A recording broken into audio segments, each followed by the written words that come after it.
हिंदू धर्म में भगवान शिव और माता पार्वती सबसे ज्यादा पूजे जाने वाले देवी देवताओं में से आते हैं।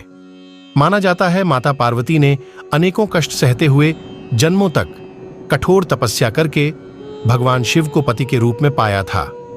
मान्यता के अनुसार अखंड सुहाग और पति की लंबी उम्र के लिए माता पार्वती का व्रत किया जाता है और माता पार्वती के साथ भगवान शिव की पूजा की जाती है।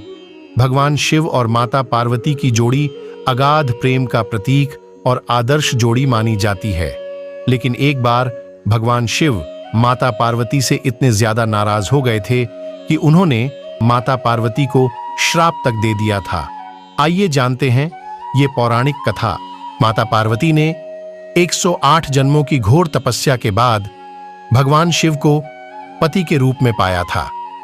मानी पार्वती का भगवान शिव के प्रति अगाध प्रेम था। एक आदर्श पत्नी की तरह माई पार्वती भगवान शिव की सभी बातों का पालन करती थी और जब भगवान शिव कुछ बोला करते थे तो उसको पूरे ध्यान से सुनती थीं।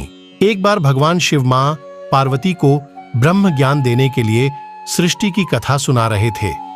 कथा सुनते सुनते मां पार्वती किन्हीं दूसरे विचारों में खो गई।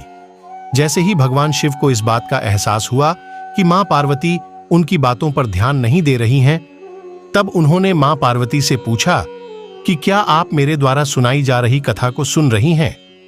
लेकिन मां पार्वती कहीं और खोई हुई थी, इसलिए उन्होंने भगवान शिव के सवाल का कोई उत्तर नहीं दिया। कुछ समय बाद जब मां पार्वती का अपने विचारों से ध्यान भंग हुआ और वे अपनी दुनिया में वापस लौटीं, तब भगवान शिव ने क्रोधित होते हुए मां पार्वती से कहा कि आपने ब्रह्म ज्ञान का अनादर किया है। जब किसी से शिक्षा या ज्ञान लिया जाता है तब ध्यान भंग नहीं होना चाहिए, और अगर ऐसा होता है तो यह दंडनीय है।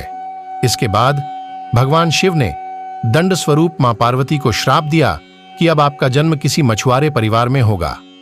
मां पार्वती को अपनी गलती का एहसास हुआ, पर तब तक काफी देर हो चुकी थी और भगवान शिव उनको श्राप दे चुके थे। अब दुख में डूबी हुई मां पार्वती मछुआरों के एक गांव में पहुंची। इस गांव के मुखिया की कोई संतान नहीं थी।